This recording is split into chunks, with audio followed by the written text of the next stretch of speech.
একজন মানুষই শুধু জানতেন যে তিনি পৃথিবীতে কতদিন বাঁচবেন, সেটা হচ্ছে সাইয়েদনা আদম আলাইহিস সালাম। ওনাকে বলে দেয়া হয়েছিল উমরুকা আলফু সানা, তুমি পৃথিবীতে বাঁচবে 1000 বছর। কয় বছর? সাইয়েদনা আদমের সামনে অনেকগুলো রূহ রাখা হলো। সাইয়েদনা আদম বললেন, এরা কারা? আল্লাহ বললেন, এরা হচ্ছে নাসালুক, তোমার বংশধর, পৃথিবীতে তোমার পর এরা পৃথিবীতে আসবে। সাইয়েদনা আদম বললেন, আল্লাহ ওই যে একটা রূহ দেখা যায়, এটার নাম কি?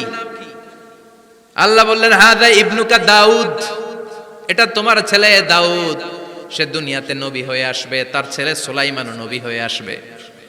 সাইয়েদনা আদম বললেন, মাবুদ, আমার ছেলে দাউদের কত বছর হায়াত আপনি দিয়েছেন? আল্লাহ বললেন, 40 সানা, মাত্র 40 বছর, 4 ইয়ার্স, 40 বছর তোমার ছেলেটা বাঁচবে। ও আল্লাহ, আমি বাঁচবো কয় বছর? তুমি বাঁচবা 1000 বছর। সুবহানাল্লাহ। সাইয়েদনা আদম বললেন, মাবুদ, এত ফুটফুটে সুন্দর আমার ছেলে দাউদ, মাত্র 40 বছর দিলেন কেন? জিদ মিন উমরিহি, বাড়ায়া দেন। কি করেন? সুপারিশ করতেছে পোলার লাইগা। কে? বাবা। আল্লাহ আপনি বাড়ায়া দেন। আল্লাহকে বাড়ানো যাবে না, লেখা হয়ে গেছে। রুফিআতিল আকলাম ওয়া জাফফাতিস সুহুফ, কলম তুলে নেওয়া হয়েছে আর কালি শুকায় গেছে, আর কিছু করা যাবে? সাইয়েদনা আদম বললেন, মাবুদ, আমার 1000 বছর কেন দিলেন? আমার এই সুন্দর ফুটফুটে ছেলেটারে মাত্র শুধুমাত্র 40 বছর কেন দিলেন? ও মাবুদ, আমার 1000 বছরের দরকার নাই, আমার 1000 বছর থেকে 60 বছর আমি আমার ছেলেরে দিয়ে দিলাম। দাউদ আলাইহিস সালাম বাঁচবে 40 বছর, তো বাপ আদম যদি আরো 60 দেয়, 40 আর 60 মিলে কত হয়? 100। ভালো হিসাব বোঝে, 100। আর আদম আলাইহিস সালাম পেয়েছিলেন 1000 বছর, 60 কমে গেলে রইল কত? 940 বছর পৃথিবীতে থাকার পরে মালাকুল মাউত চলে এসেছে।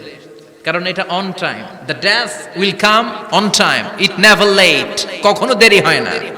আল্লাহ বললেন, লিকুল্লি উম্মাতিন আজালুন ফাইদা জাআ আজালুহুম লা ইস্তাখিরুনা সাআতান ওয়া লা ইস্তাকদিমুন। মৃত্যুর একটা নির্ধারিত সময় আমি বেঁধে দিয়েছি, অন টাইম।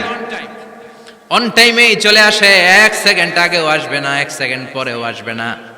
940 বছর বয়সে মালাকুল মাউত এসে হাজির, এসে বলল, জিইতু আন আকবাদা রূহাক, রূহ কবজ করতে আসছি। আদম আলাইহিস সালাম বললেন, রূহ কবজ করতে আসছো মানে? আমি বাঁচবো তো 1000 বছর। কয় বছর?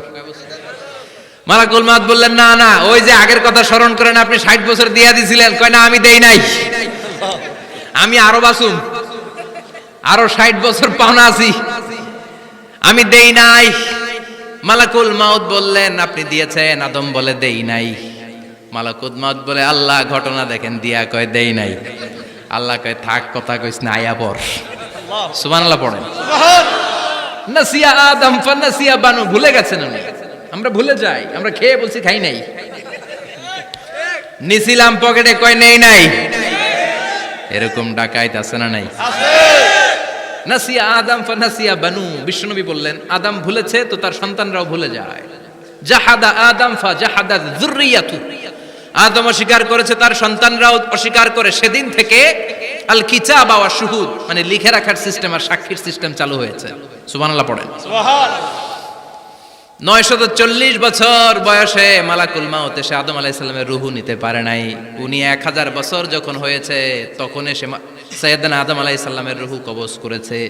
যেই দিন পৃথিবীর প্রথম মানব, প্রথম নবীর রূহ মালাকুল মাউত দুনিয়ায় এসে কবজ করেছে, ওই দিনটাও ছিল